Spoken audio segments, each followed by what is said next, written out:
नमस्कार, good morning. आप सभी का स्वागत है आपके अपने यूट्यूब चैनल अपना क्लासेस में। आज की इस वीडियो में हम लोग पढ़ने वाले हैं साइंस के कुछ महत्वपूर्ण इंपॉर्टेंट प्रश्न, जो कि सभी प्रश्न लघु उत्तरीय प्रश्न होगा। ये सभी प्रश्न लघु उत्तरीय प्रश्न होगा और दर्पण से जुड़ा होगा। देखिए, दर्पण से जुड़ा 100% आपके बिहार बोर्ड कक्षा 10वीं में पूछा गया। दर्पण से जुड़ा, वो उत्तल दर्पण हो या अवतल दर्पण हो या उत्तल लेंस हो या अवतल लेंस हो, 100% क्वेश्चन पूछेगा। तो उसकी बारे में हम लोग चर्चा करने वाले हैं, लघु उत्तरीय प्रश्न के बारे में। तो आइए, आपका पहला प्रश्न हो जाएगा आज का। आपका पहला प्रश्न क्या है? अवतल लेंस और उत्तल लेंस में अंतर स्पष्ट करें। ये सब पूछा गया, कई बार परीक्षा में पूछा गया। अवतल लेंस और उत्तल लेंस में अंतर स्पष्ट करें। ये लघु उत्तरीय प्रश्न है। तो देखिए, आपका आंसर क्या होगा? एक नंबर में अवतल लेंस इस तरफ लिख देना है, इस तरफ उत्तल लेंस लिख देना है और बीच से लाइन खींच देना है। इसी प्रकार से आपको उत्तर देना है इसका। एक तरफ अवतल लेंस, एक तरफ उत्तल लेंस लिख देना है और अवतल लेंस की तरफ एक नंबर में लिखना है। इसे अपसारी लेंस कहते हैं। अवतल लेंस को अपसारी लेंस कहा जाता है। आपको ध्यान में रखना है कि अवतल लेंस को अपसारी लेंस कहा जाता है। और उत्तल लेंस की तरफ एक नंबर में लिखेंगे, इसे अभिसारी लेंस कहते हैं। उत्तल लेंस को अभिसारी लेंस कहते हैं, ध्यान में रखिएगा। अवतल लेंस अपसारी लेंस, उत्तल लेंस अभिसारी लेंस। इसके तरफ फिर 2 नंबर में लिखना है। अवतल लेंस की तरफ इसकी फोकस दूरी ऋणात्मक होती है। इसकी फोकस दूरी ऋणात्मक होती है। अवतल लेंस की तरफ आपको लिखना है, इसकी फोकस दूरी हमेशा ऋणात्मक होती है। ध्यान में रखिएगा, हमेशा ऋणात्मक होती है। अवतल लेंस की फोकस दूरी हमेशा ऋणात्मक होती है। इस तरफ 2 नंबर में लिखेंगे, इसकी फोकस दूरी धनात्मक होती है।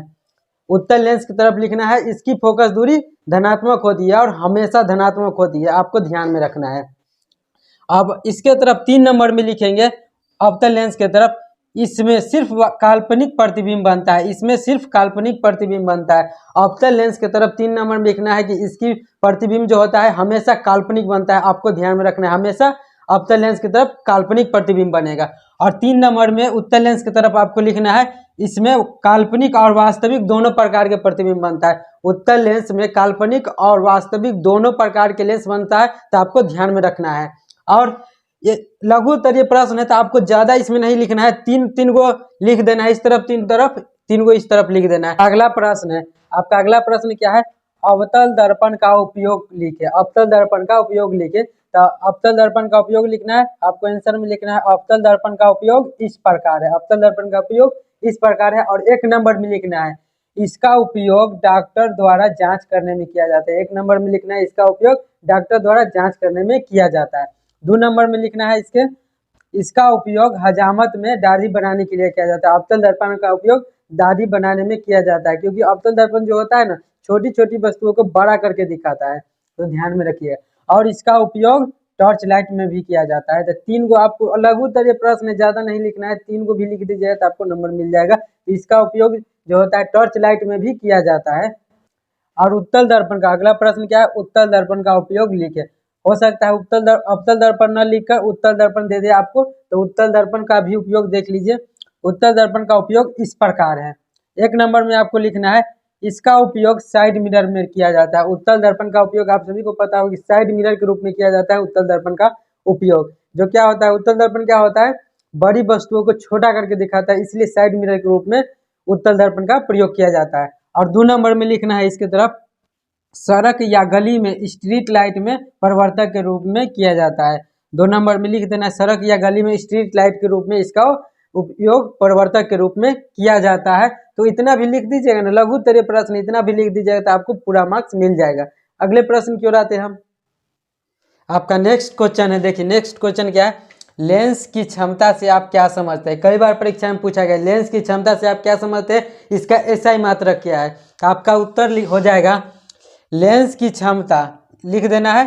तो आपको लेंस की फोकस दूरी के व्युत्क्रम को लेंस की क्षमता कहते हैं। लेंस की फोकस दूरी के व्युत्क्रम को लेंस की क्षमता कहते हैं। आपको उत्तर में लिखना है, लेंस की फोकस दूरी के व्युत्क्रम को, लेंस की फोकस दूरी के व्युत्क्रम को लेंस की क्षमता कहते हैं। इसे P द्वारा सूचित किया जाता है। इसे P द्वारा सूचित किया जाता है। और इसका एसआई मात्रक डायऑप्टर होता है। डायऑप्टर को D से सूचित किया जाता है। इसका एसआई मात्रक डायऑप्टर होता है, या प्रति मीटर भी होता है। इसका एसआई मात्रक प्रति मीटर भी होता है। लेंस की एसआई मात्रक क्या हो जाएगा? तो डायऑप्टर हो जाएगा। इसे D से निरूपित किया जाता है, या प्रति मीटर होता है इसका एसआई मात्रक। हो सकता है डायऑप्टर की जगह आपको प्रति मीटर दे दे, तो आपको ध्यान में रखना है कि लेंस की क्षमता का एसआई मात्रक प्रति मीटर भी होता है, तो आपको ध्यान में रखना है। अर्थात P बराबर 1/f लेंस की क्षमता हो जाएगा। देखिए एक बात आपको नोट में लिख लेना है कि उत्तल लेंस की फोकस दूरी धनात्मक होती है। उत्तल लेंस की फोकस दूरी जो होती है ना धनात्मक होती है, इसीलिए उत्तल लेंस की क्षमता भी धनात्मक होती है। आपको ध्यान में हमेशा रखना है कि उत्तल लेंस की फोकस दूरी धनात्मक होती है, इसीलिए उसका क्षमता भी जो धनात्मक होता है।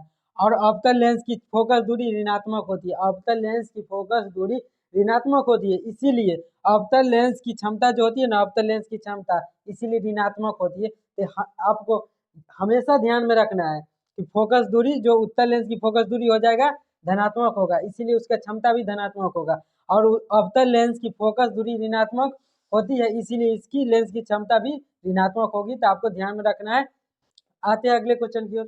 ये प्रश्न दर्पण और लेंस से हुआ ना, इसमें से जरूर है कि एक दो क्वेश्चन 100% आपको 10वीं की परीक्षा में पूछेगा। तो इसके लिए हमारे चैनल को सब्सक्राइब कर दीजिएगा, वीडियो को लाइक कीजिएगा, क्योंकि रोज हम आपके लिए ऐसे ही वीडियो लाते रहते हैं।